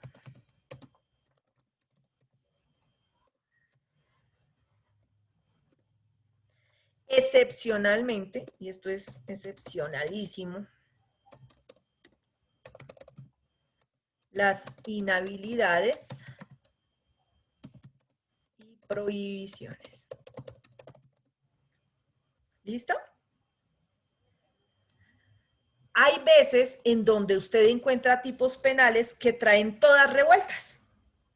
Hay veces que usted encuentra tipos penales que solo traen de a una. O sea, hay unos que tienen pena de prisión, hay otros que solo tienen pena de multa, hay otros que solamente tienen inhabilidades y prohibiciones, y hay otros que tienen las tres: prisión y multa, o prisión, multa y excepcionalmente las inhabilidades y prohibiciones.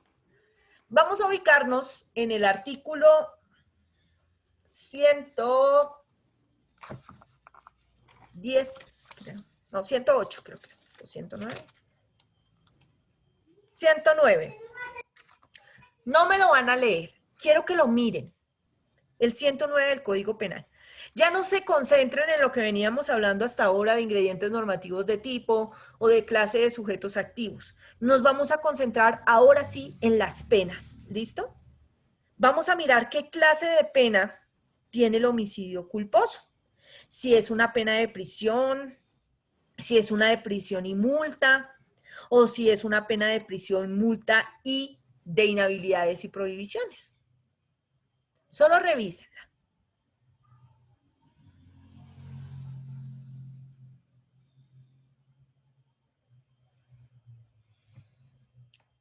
Concentrados en la pena del artículo 109 del Código Penal. Listo. ¿Tiene las tres o tiene solo una? Tiene las tres. Tiene las tres. Muy bien. Ahora vamos a ubicarnos en el delito de feminicidio, artículo 104A del Código Penal, inciso primero.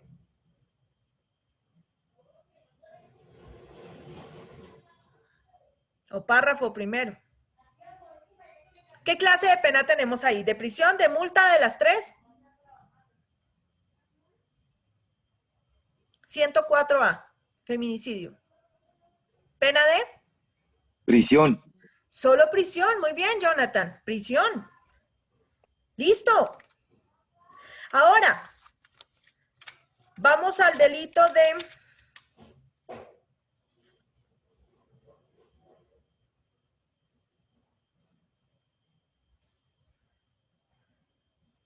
calumnia, artículo 221 del Código Penal.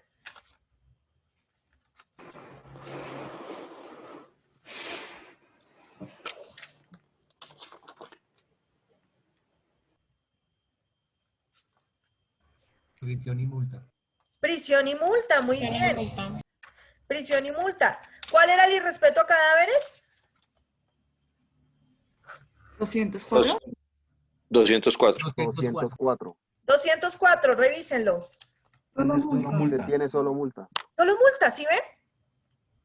Entonces, en Colombia tenemos unas penas así. Hay tipos penales para cada cosa.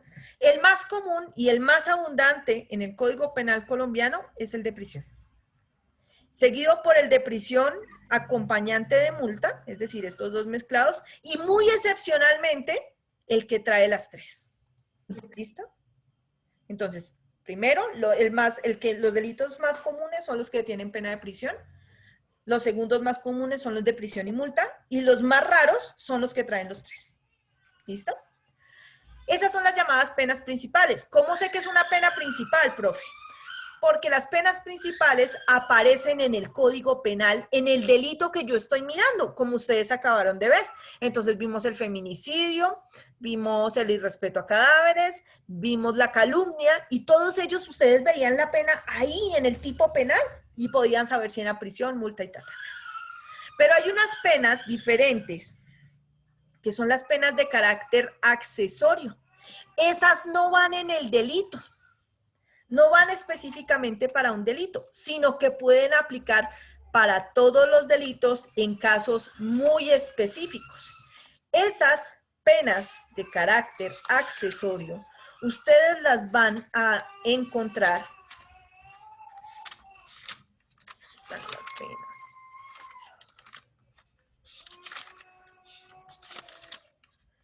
En el artículo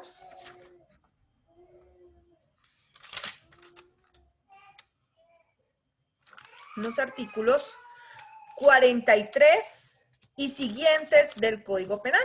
Entonces ahí van a encontrar las penas privativas de otros derechos. Entonces les dicen las inhabilidades, las pérdidas, las inhabilitaciones, las privaciones de derechos, de ir a lugares, de consumir bebidas, de hacer no sé qué, de sacarlos del territorio nacional. Van a encontrar para el ejercicio de derechos y funciones públicas, la pérdida de empleos, la inhabilitación para profesiones, artes u oficios. Bueno, todas esas. Entonces van a encontrarlas desde el artículo 43 hasta el artículo 53 del Código Penal. Entonces, de los artículos 43 y 53 del Código Penal. Por ejemplo, si a Diego Cadena, el abogado de Álvaro Uribe, lo terminan declarando culpable de alguno de los delitos que están acusándolo, ¿será que eso le impide a Diego continuar siendo abogado desde la cárcel? Sí, doctora. Sí, doctora. No. No. Depende. No se lo quita. Lo que le quita es la posibilidad de ser abogado estatal, de ejercer derechos y funciones públicas, porque siempre que haya pena de prisión, automáticamente se va a imponer la pena de accesoria de inhabilidad para el ejercicio de derechos y funciones públicas. Es decir, para contratar con el Estado o para ser servidor público. Siempre que usted sea condenado a pena de prisión, le van a imponer esa pena accesoria. Pero esa pena accesoria solamente va a durar el tiempo de la pena de prisión. Entonces, a usted le ponen pena de prisión por 2 meses. Durante 2 meses usted no puede ser servidor público.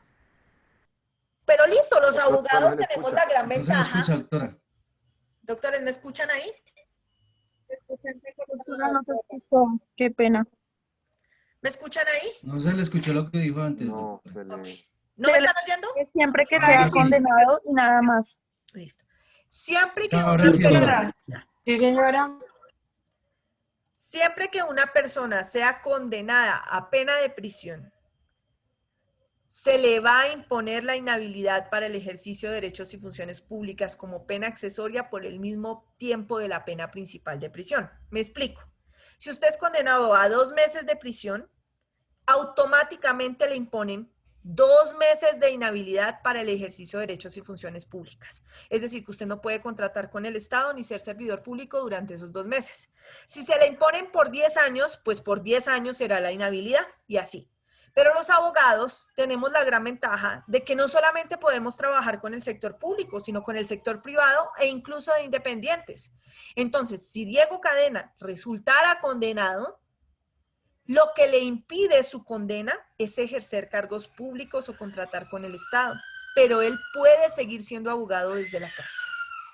¿Él puede hacerlo? Pero hay una pregunta. A Diego Cadena, si lo llegan a condenar, ¿los hechos por los que lo llegarían a condenar fueron cometidos con ocasión de su profesión de abogado? Es decir, ¿el ser abogado fue determinante para poder lograr la comisión de los hechos, de los delitos?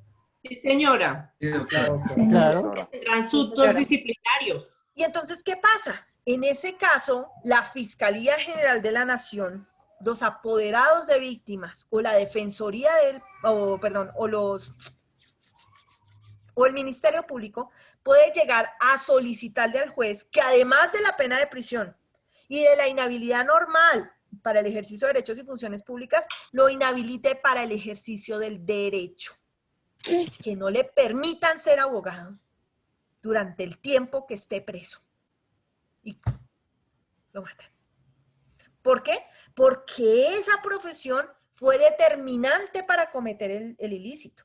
Igual que el contador, acordémonos de la repetidísima Betty la Fea. Betty, ¿qué hizo? Maquilló los balances, maquilló los libros de contabilidad de Cómoda. ¿Para eso Betty necesitaba ser contadora?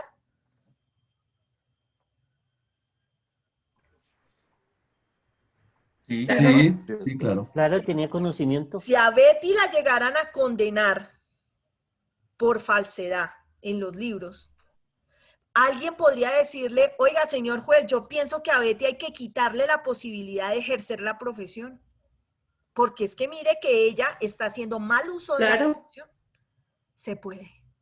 Y eso es aparte del disciplinario. O sea, independientemente de si le están abriendo el disciplinario, no se lo están abriendo, si la condenaron o si la absolvieron en el disciplinario. No. El Código Penal tiene inhabilidades específicas para esos casos. Igual, ustedes no sé si lo saben, pero en Colombia existe una pena accesoria especialísima creada para toda persona que sea condenada por un delito de carácter sexual con menores de 14 años. Y es que se manda una alerta a todo el país diciendo, se prohíbe que esta persona ejerza cualquier labor relacionada con menores de edad. Entonces, por ejemplo, si nosotros condenamos a un profesor que manoseaba a los niños o a las niñas del colegio, pues podremos pedir la pena para que no vuelva a ser profesor de ningún niño o niña en el país. Eso lo podemos hacer dentro del proceso penal. Pero mira que no es una pena que vaya en el delito de acto sexual o de acceso carnal. Ustedes ven que el delito de acto sexual y de acceso carnal tiene pena de prisión y ya. Esta es una pena especial, que es una pena accesoria y que se aplican en casos muy específicos como los que les estoy diciendo y por petición de las partes. Y el juez determina la viabilidad de imponer esas penas. ¿Listo? Doctor Julián Osorio. Doctora, una persona que haya tenido antecedentes y ya haya cumplido la pena accesoria, ¿puede ser elegida en un cargo de elección popular? Pues sí, ya lo que pasa es que se necesita cuando las personas cumplen las penas, se necesita una decisión de parte del juez de ejecución de penas en donde declare extinta la pena.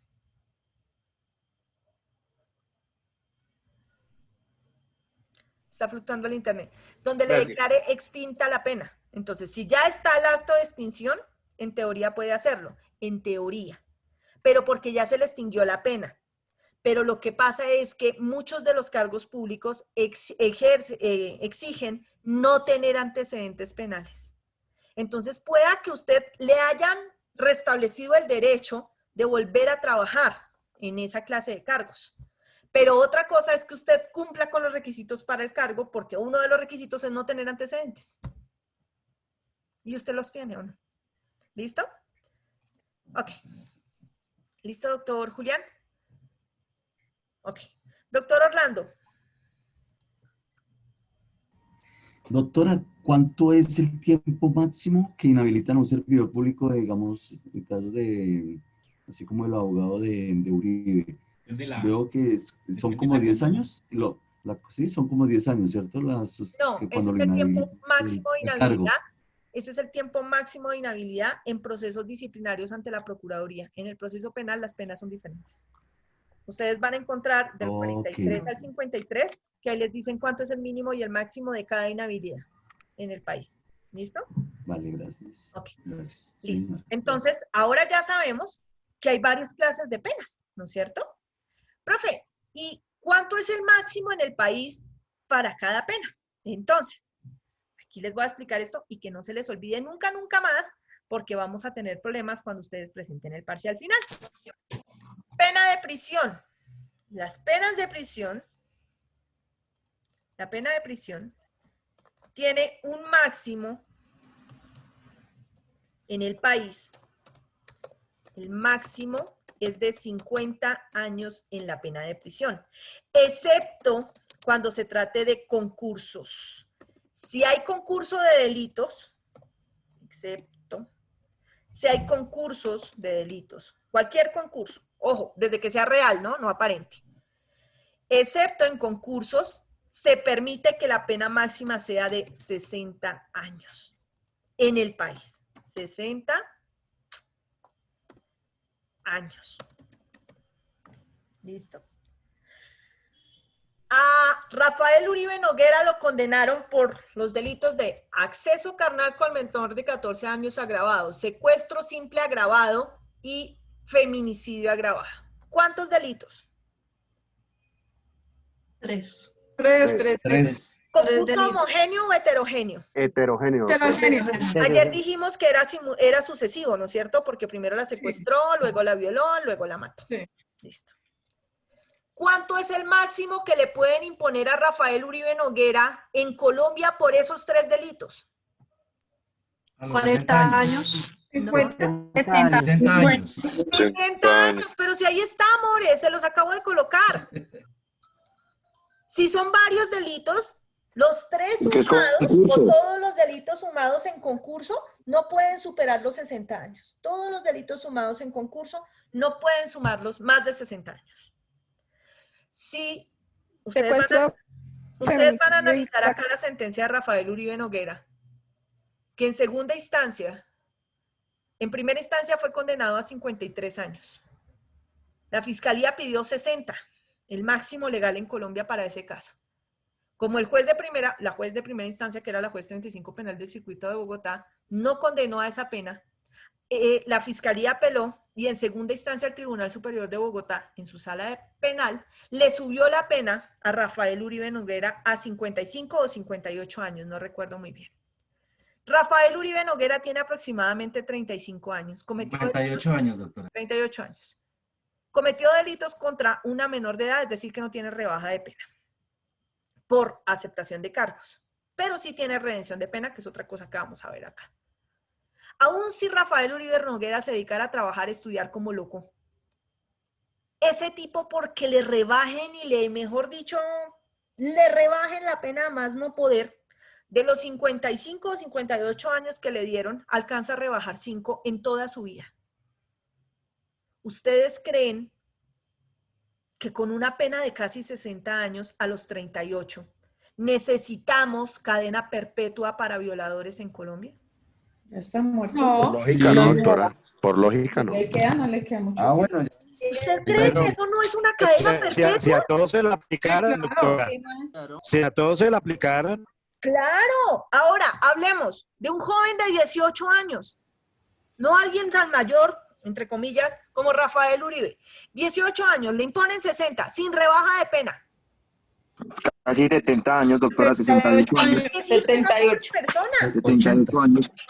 ¿Eso no es una cadena perpetua? Ahí está.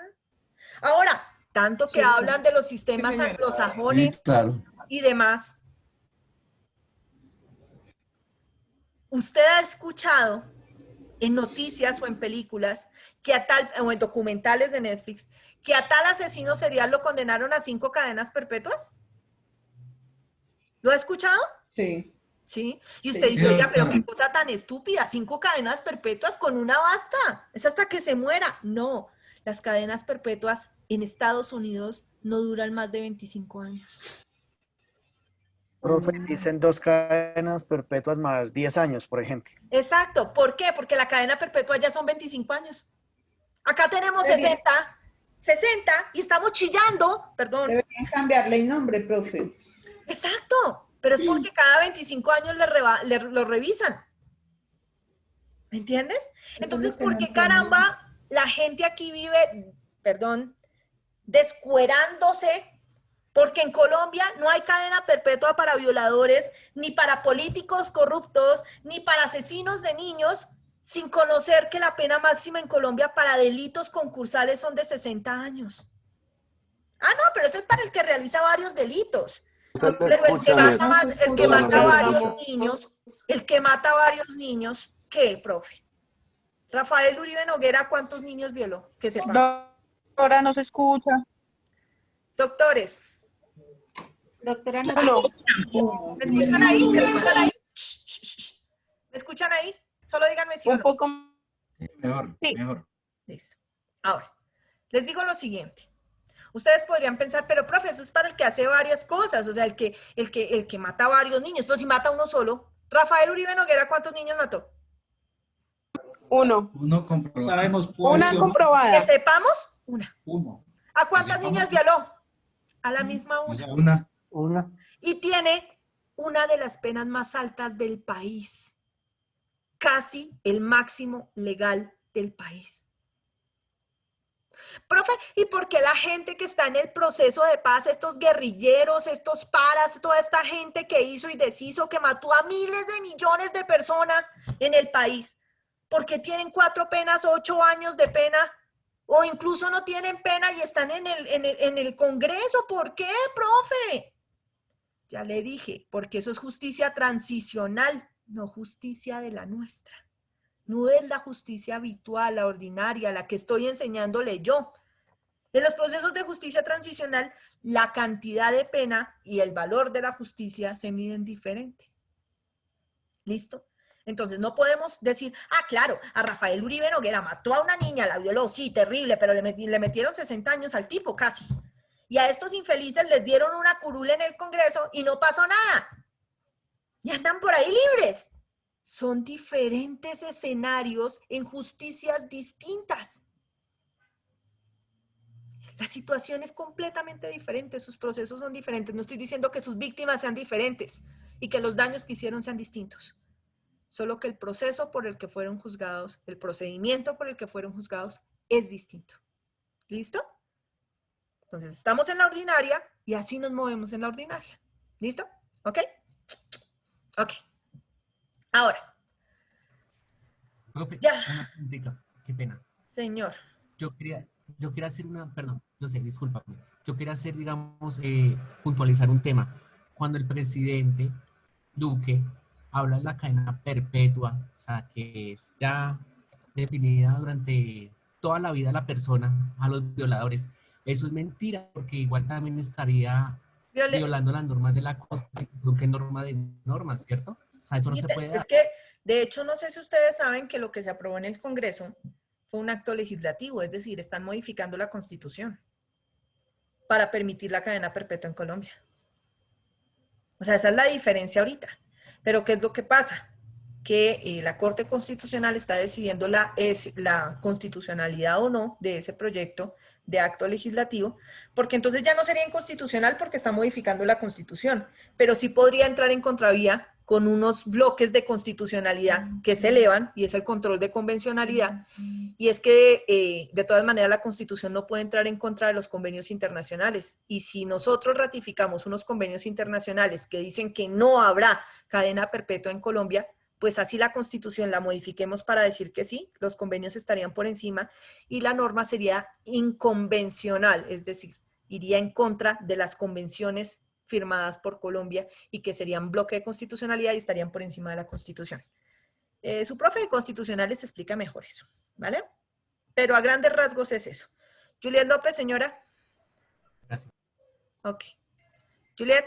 Profe, pues yo sí, no sé si lo que escuché era verdadero o falso, la verdad no sé, pero se había escuchado que habían dicho que se aprobaba la cadena perpetua, se trataba de solo 25 años. Lo que pasa es que son revisiones cada 25 años, dice cadena perpetua con revisión de posibilidad de salir libre cada 25 años. Eso sí, fue exacto, lo que están proponiendo. Señora. Uno cree que la cadena perpetua está bien. ¿Cómo, corazón? Que es mala información.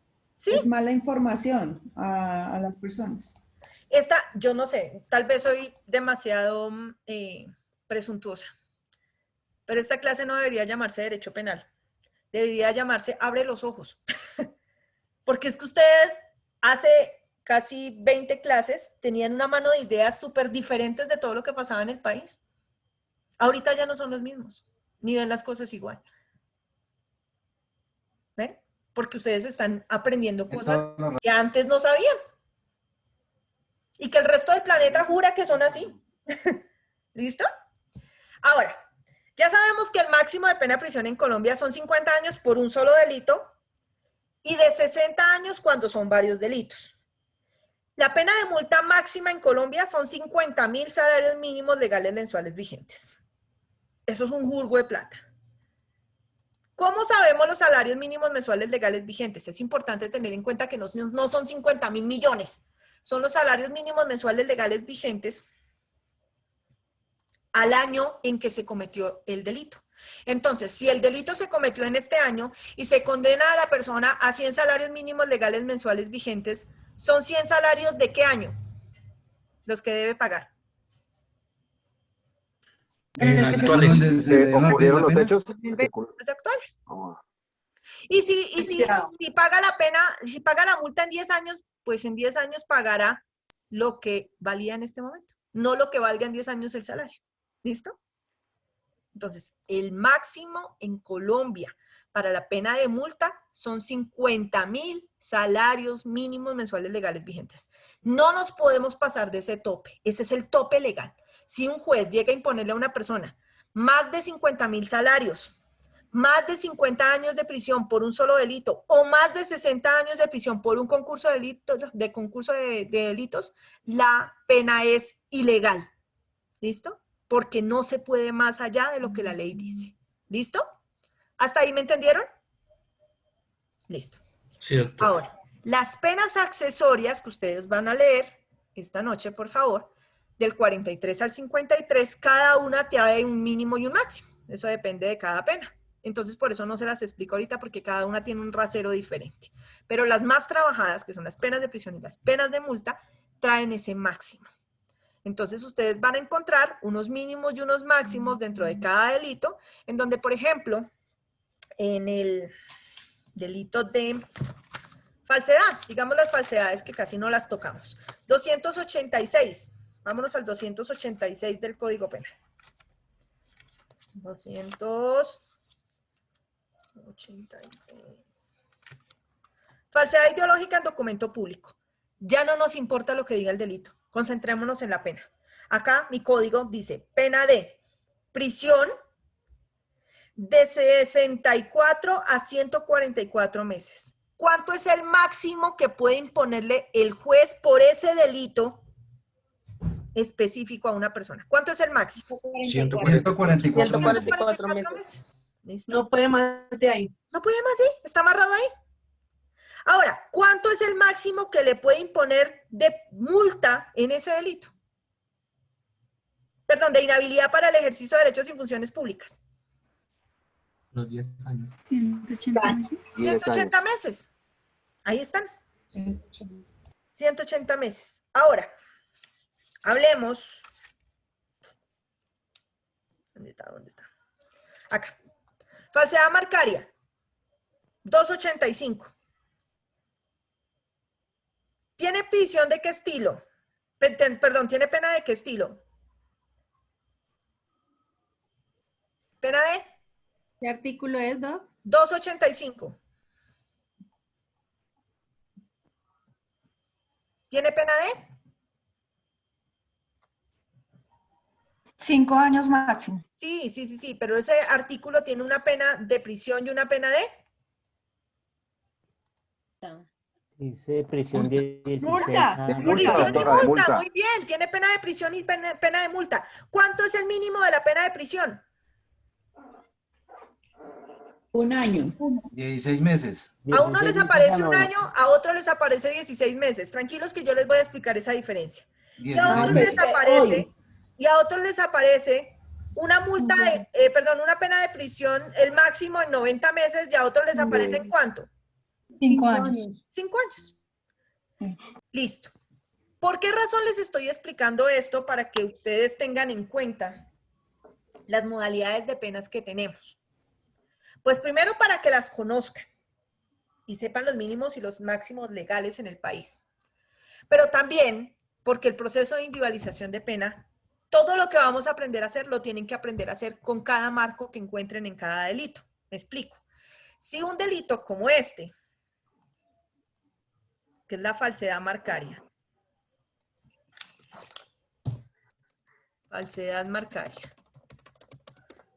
tiene pena de prisión y tiene pena de multa, usted va a aprender a hacer el proceso de individualización de pena y tendrá que hacerlo primero con la pena de prisión y luego con la pena de multa. Profe, ¿y si solo tiene pena de prisión? Pues solo lo hace con la pena de prisión. Profe, ¿y si tiene de prisión y multa y yo solo lo hago con la pena de prisión? Pues pierde la materia, mi amor. Y además puede perder el caso. ¿Listo? Porque entonces la pena está mal. Si trae pena de prisión y pena de multa, tiene que hacer el proceso de individualización de pena con la pena de prisión y la pena de multa. ¿Listo? Y si trae las tres, pues tiene que hacerlo con las tres: prisión, multa e inhabilidades y prohibiciones. ¿Listo? Entonces, ¿a qué viene eso? A esta alerta que le coloco aquí al comienzo de las diapositivas, en donde dice, ojo, en caso de que la pena prevista en el delito por el que vaya a individualizar la sanción contemple pena de prisión y de multa o de prisión y no sé qué, tiene que hacer cada uno de los pasos cada uno de los pasos que estamos viendo, cada paso con cada una de las modalidades de pena que encuentre. Entonces, primero con prisión y luego con multa. O solo con prisión si tiene solo prisión, o solo con multa si solo tiene multa, o con las tres si tiene las tres. ¿Listo? Conste que lo dije hoy y está grabado. Ok. Luego, ¿qué va a hacer usted? Vamos a empezar a hacer el proceso de individualización de pena que la mayoría de fiscales no sabía hacer, que la mayoría de jueces hace casi a cálculo mental, que algunos sustanciadores aprendemos a hacer con canas verdes y que muchos defensores no saben hacer. Yo diseñé este procedimiento para explicarle a mis estudiantes porque yo sufrí mucho aprendiendo esta vaina. Entonces le voy a enseñar a usted de la manera sencilla. Y es como si fuéramos a hacer una receta. ¿Listo? Entonces, paso por paso. Paso 1, lea bien el maldito, artículo que le digo que lea. Aquí, si usted lee mal, ya empieza mal. Va a imponer la pena dependiendo de lo que usted lea. Ahora, ¿qué pasa con las penas? ¿Por qué están diferentes en cada código? Profe, porque a mí me aparece una pena y al compañero le aparece otra. ¿Será que mi código está mal? No, mi amor, tu código no está mal. Yo suelo, cuando puedo dictar mi clase presencial, decirles a ustedes que compren el código de la calle, el barato, el Ediciones Momó, se llama así, Edición Momó, de la calle. Profe, en serio, no sea chistosa, no le diga así a la editorial, no, se llama Edición Momó. ¿Por qué? Porque son muy buenos códigos y porque traen las penas para que usted pueda aprender. ¿Por qué? Porque trae las penas en años. ¿Listo? Profe, el mío las trae en meses. Tranquilo, no hay problema, yo le explico. ¿Listo? Pero vamos a empezar a hacer el paso 1 con penas de años para que aprendan cómo se hace el proceso. ¿Listo? Vamos a empezar con un artículo que es el más sencillito de todos del Código Penal, que es el 103, el homicidio, que eso ya lo tenemos, mejor dicho, súper dañado el código ahí en el pedacito del homicidio. ¿Cuánto es la pena del homicidio para los que la tienen en pena de años? De 13 a 25 años. De 13 a 25 años. Entonces, el paso 1 es leer bien el bendito código, a ver qué pena aparece. Si yo voy a condenar por homicidio, pues yo no miro la pena del hurto, ¿no es cierto? Sino que miro la del homicidio. Entonces, usted acaba de leer la pena de prisión del homicidio. ¿Y qué va a hacer con esa pena? El paso número 1 dice, pase los años a meses. Sí, yo sé que ya se acabó la clase, tranquilos. Alcanzo a hacer esto. ¿Cómo paso los años a meses? Multiplico el mínimo, estos 13 serán el mínimo,